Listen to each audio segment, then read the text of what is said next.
Practice set 5.2, तो practice set 5.2 में question number 1, तो क्वेश्चन नंबर 1 क्या है, for each of the following experiment right the sample space S and number of sample point मतलब N of S. तो आपको नीचे जो क्वेश्चन दिया है उसमें आपको सैंपल स्पेस लिखना है और एन ऑफ एस लिखना है।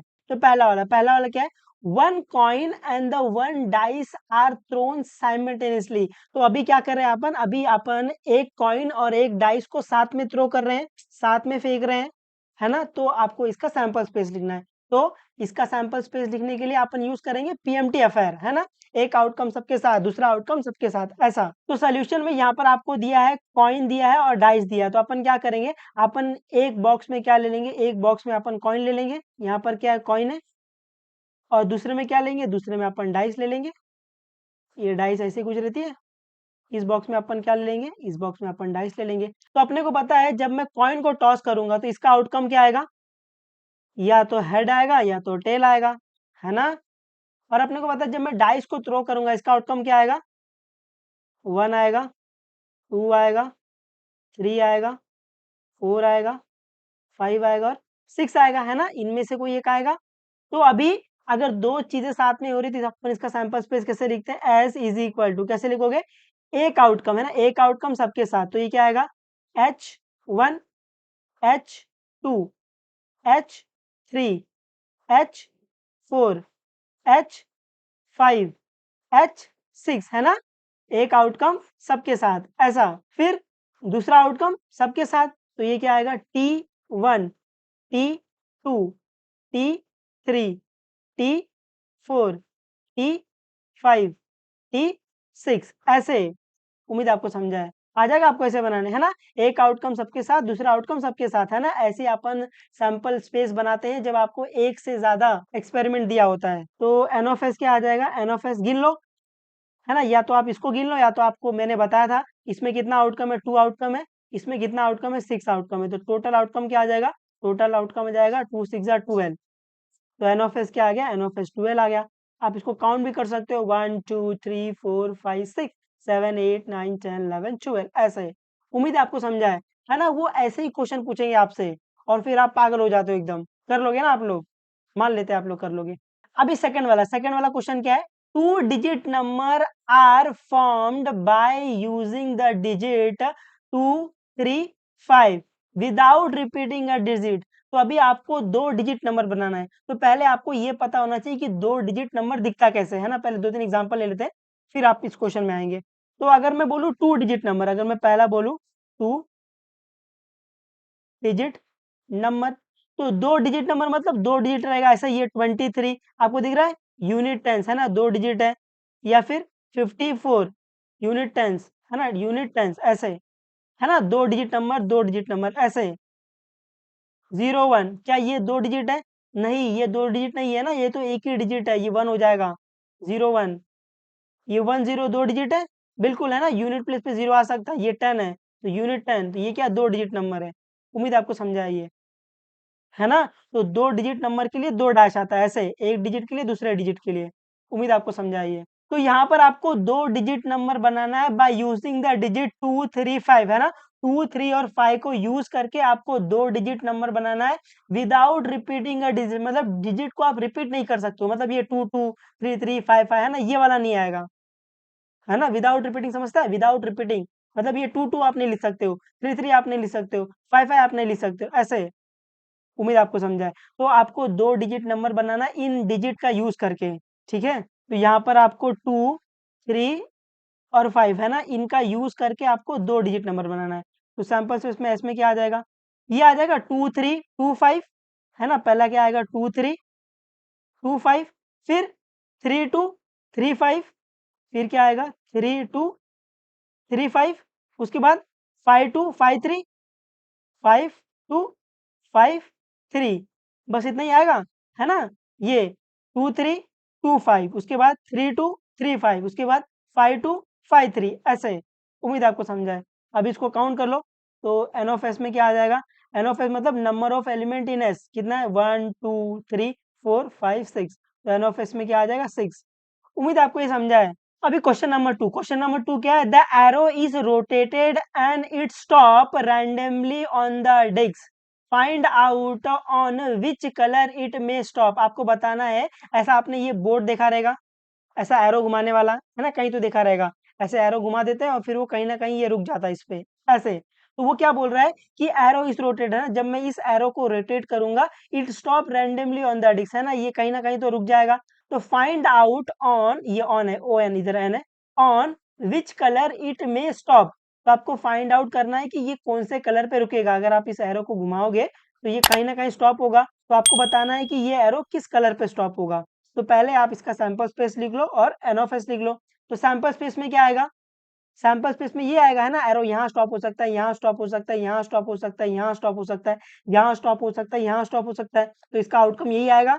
तो सैंपल स्पेस में क्या आएगा, रेड आएगा, पर्पल आएगा, ग्रीन आएगा, ब्लू आएगा, येलो आएगा और ऑरेंज आएगा, ऐसे। तो सोल्यूशन में पहले अपन क्या लिखेंगे, sample space, sample space S में क्या आ जाएगा, एस में आपका आ जाएगा रेड, फिर पर्पल,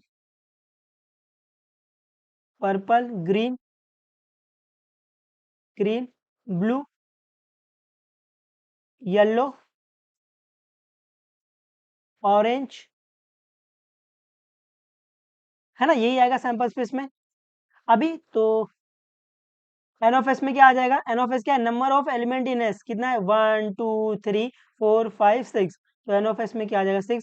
तो अभी आपको पूछ रहा है कि find out on which colour it में स्टॉप, तो अभी ये कौन से कलर पे स्टॉप होगा। मैं बोलूँ अगर आप इस एरो को घुमाओगे ये कहीं ना कहीं किसी ना किसी कलर पे तो रुक जाएगा, तो अभी आप ये बता नहीं सकते ना कौन से कलर पे रुकेगा, ये कहीं भी रुक सकता है। तो आप लिखोगे इट में, एरो में स्टॉप,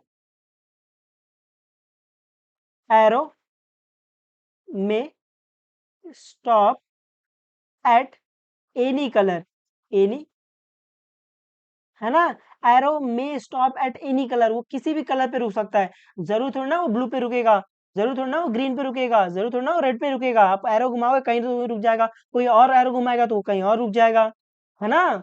ये समझता है आपकी मोटी बुद्धि में, उम्मीद है आपको समझता है ना। तो आपको ये वाला ईसा लिखना है, एरो में स्टॉप एट एनी कलर, है ना, वो किसी ना किसी कलर पे रुक जाएगा, ऐसे, एनी वन कलर, ऐसे, any one colour, any one colour लिख लो, थोड़ा अच्छा दिखेगा। उम्मीद है आपको समझा ये, आ जाएगा आपको ये, आ जाना चाहिए।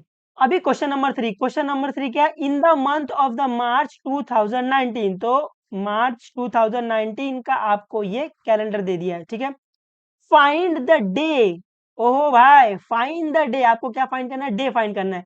Find the day on which the date is multiple of 5, तो आपको वो दिन फाइंड करना है जिस डेट को क्या हो, मल्टीपल ऑफ 5। इसका मतलब जो मल्टीपल ऑफ 5, मल्टीपल ऑफ 5 मतलब 5 10 15 20 25 30 35, है ना, ये जो मल्टीपल ऑफ 5 है इस पर आपको डेज फाइंड करना है। उम्मीद आपको समझा है, क्वेश्चन समझना है ना पहला, सीधा आंसर के लिए उतावले मत हो जाया करो, क्वेश्चन समझो। आप जितने अच्छे तरीके से क्वेश्चन समझोगे उतने अच्छे तरीके से आप आंसर को दे पाओगे, है ना, और आप आंसर इस तरीके से दे पाओगे कि आप उसको कभी भूलोगे नहीं।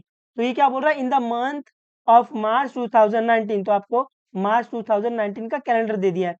फाइंड द डे, आपको क्या फाइंड करना है, डे फाइंड करना, on which the date is multiple of 5, तो आपको वो डे फाइंड करना है जिस पर 5 का मल्टीपल आ रहा है, डेट, ठीक है। तो सोल्यूशन में अगर मैं पहला लिखूं कि मल्टीपल ऑफ 5,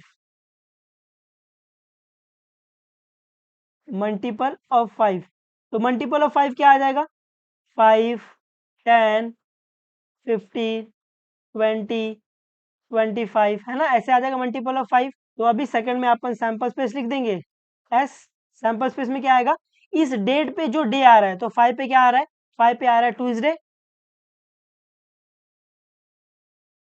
ट्यूसडे, फिर 10 पे, है ना, 5 के टेबल पे, 5 1 जा 5, 5 2 जा 10, तो ये 10 पे क्या आ रहा है, संडे, संडे, उसके बाद 15, है ना, 5 10 15 20 25 30 ऐसे दिखना है। तो अभी 15, 15 पे क्या आ रहा है, फ्राइडे, फ्राइडे, फिर 20, 20 पे क्या आ रहा है, वेनेसडे, वेनेसडे, उसके बाद 20 25 25, ये 25 क्या आ रहा है, मंडे, मंडे, उसके बाद 25 30, 30 में क्या आ रहा है, सैटरडे, ऐसे। उम्मीद आपको समझा है। तो एन ऑफ एस क्या आ जाएगा, एन ऑफ एस काउंट कर लो, 1 2 3 4 5 6। तो एन ऑफ एस में क्या आ जाएगा, 6। उम्मीद आपको समझा है ये, थोड़ा बहुत आ जाएगा आपको ये, है ना। यहाँ पर आपको पूछा है कि जब 5 का मल्टीपल जो डेट है उस पे कौन सा डे आएगा, है ना, ये इंपॉर्टेंट था, डे लिखना है आपको। आपको इधर 5 10 15 25 30 वो नहीं लिखना है, उस डेट पे कौन सा डे आएगा वो लिखना है, इसीलिए ये Tuesday, Sunday, Friday, Wednesday, Monday और सैटरडे आया हुआ है। ठीक है, मैं उम्मीद कर रहा हूँ मैं आपको ये थोड़ा बहुत समझा पा रहा हूँ। फोर्थ वाला क्वेश्चन क्या है, form a road safety committee. तो क्या कर रहे हैं अपन, अपन रोड सेफ्टी कमिटी बना रहे हैं of two, from two boys B1 B2 and the two girls G1 G2। तो आपको एक रोड सेफ्टी कमिटी बनानी है, किनकी, दो दो लोगों की बनानी है, कहाँ से, दो बॉयज और दो गर्ल्स में से। Complete the following activity and right the sample space. तो ये जो एक्टिविटी वाले क्वेश्चन आते हैं ना, इनको नहीं छोड़ना है आपको, कहीं भी एक्टिविटी मिल गया आप उसको 5 से 6 बार प्रैक्टिस कर डालोगे, है ना, क्योंकि एग्जाम में ये क्वेश्चन आ जाता है और ये क्वेश्चन चिंदी होते हैं एकदम। आपको सिर्फ 4 बॉक्स भर के आपको 2 बॉक्स मिल जाएगा, 6 बॉक्स भर के आपको 3 बॉक्स मिल जाएगा। ठीक है, तो आपको ये एक्टिविटी वाले क्वेश्चन कतई छोड़ने नहीं है। ठीक है, तो अभी कमिटी बनाने के लिए, कमिटी ऑफ टू बॉयज, तो 2 बॉयज की कमिटी बनानी है, कमिटी ऑफ टू गर्ल्स उसको यहाँ लिखना है, फिर committee of 1 boy and the 1 girl उसको यहाँ लिखना है, फिर आपको सैंपल स्पेस लिख देना है। ठीक है, तो पहले मैं आपको ये फॉर्मली दिखा देता हूँ कि कैसे कमिटी आप बनाओगे। तो यहाँ से ध्यान से देखना, पहला आपको क्या दिया, आपको दिया है कि बॉय 1 है, बॉय 2 है, फिर गर्ल 1 है और गर्ल 2 है। इनमें से आपको क्या करना है, इनमें से आपको कमिटी बनानी है। तो अभी यहाँ पर आप देखोगे कमिटी कैसे बनाना है, इसमें इसमें जब कमिटी बनाना रहेगा तो ये पहला ये B1 आगे आगे वाली के साथ बनाना है ना, ये पहला क्या आ जाएगा सैंपल स्पेस में, सैंपल स्पेस बना दे तो सीधा में क्या आ जाएगा, ये B1 B2, फिर B1 G1, फिर B1 G2, है ना। ये पहला वाला जो बॉय था वो सबके साथ मैंने कमेटी बना दी, ऐसे ऐसे ऐसे, है ना, B1 B2 के साथ, B1 G1 के साथ, B1 G2 के साथ, ऐसे। उम्मीद आपको समझा है। अभी ये B2 को बनाएंगे लेकिन आगे आगे वाले के साथ में, क्योंकि आप देखो अगर मैं पीछे वाले के साथ में बनाऊंगा तो ये क्या आएगा, B2 B1 आएगा। ये B2 B1 और ये B1 B2 एक ही है ना। ये B1 पहले लिखो या B2 बाद में लिखो, ये एक ही बात है ना, ये एक ही जन है, ये एक ही कमिटी है ये, है ना। तो इसीलिए जब इसमें देखो B1 B2 और B2 B1 है ना, ये दोनों एक ही है। तो अपन क्या करेंगे, इसमें सैंपल स्पेस बनाने के लिए आगे आगे बढ़ते जाते हैं, है ना, पीछे नहीं देखते हैं। आपने पहले B1 लिया, सबके साथ कमिटी बना दिया, अब B2 लोगे ना, पीछे वाले को छोड़ दोगे, तो ये क्या आएगा, ये आएगा B2 G1 B2 G2, ऐसे। तो ये क्या आएगा, B2 G1 B2 G2। अभी G1 को ले लेंगे तो G1 आगे वाले के साथ कमिटी बनाएगी, ये G2 के साथ में, तो ये आएगा G1 G2, ऐसे बस, और नहीं बनेगा अभी, तो ये बंद हो जाए। उम्मीद आपको समझा ये, है ना। इसमें जब ये B1 B2 और ये B2 B1 दोनों सेम ही है ना, तो ऐसे में आप सैंपल स्पेस बनाने के लिए आगे आगे बढ़ते जाओगे, पीछे नहीं देखोगे आप इसमें। ठीक है, तो अभी बॉक्स भर दो। Committee of two boys, 2 boys की कमिटी क्या बनेगी, ये B1 B1 B2 बनेगा, और बस। और कमिटी ऑफ टू गर्ल्स है ना, जिसमें 2 गर्ल्स आनी चाहिए, 2 गर्ल्स वाला ये है, तो ये G1 G2। अभी committee of 1 boy and the 1 girl, ऐसी कमिटी बनाओ जिसमें एक बॉय हो और एक गर्ल हो, तो ये आ जाएगा ये पूरा। तो ये B1 G1 लिख दिया, उसके बाद B1 G2 आएगा, उसके बाद B2 G1 आएगा, उसके बाद B2 G2 आ जाएगा। अभी ये सैंपल स्पेस ये लिख देना, सैंपल स्पेस क्या आएगा, मैं आपको यहाँ लिख के बता देता हूँ। तो सैंपल स्पेस क्या आएगा, सैंपल स्पेस में है ना ये B1 B2 के साथ, B1 G1 के साथ, B1 G2 के साथ में ना, आगे आगे वाली के साथ में, तो ये आएगा B1 B2 B1 G1 B1 G2, ऐसे। अभी B1 का हो गया, अभी B2 के पास जाएंगे, B2 के पास जाओगे तो ये पीछे नहीं देखना, अभी B2 G1 B2 G2, तो ये आएगा B2 G1 B2 G2, है ना। अभी B1 का हो गया, अभी G1 का क्या आएगा, G1 G2, बस खत्म, है ना, G1 G2, आगे कुछ है नहीं। तो ये हो गया आपका सैंपल स्पेस। उम्मीद आप ये बना लोगे। ठीक है, उम्मीद है मैं आपको ये थोड़ा बहुत सिखा पाया और आप ये थोड़ा बहुत सीख पाए। मैं ये बाकी सब रफ कर देता हूँ ताकि आपको क्लियर पता चल जाए कि आपको एग्जाम में क्या क्या लिखना है। ये एग्जाम में आपको ऐसे ऐसे लिख के आना है। ठीक है, उम्मीद आपको समझा है, ये थोड़ा बहुत आ जाएगा आपको, ये आ जाना चाहिए। ठीक है, तो पढ़ते रहो, जो भी डाउट रहेगा पूछ लेना, बता देंगे, कोई दिक्कत नहीं। चलो बाय बाय, टेक केयर और मचा दे रहना एकदम।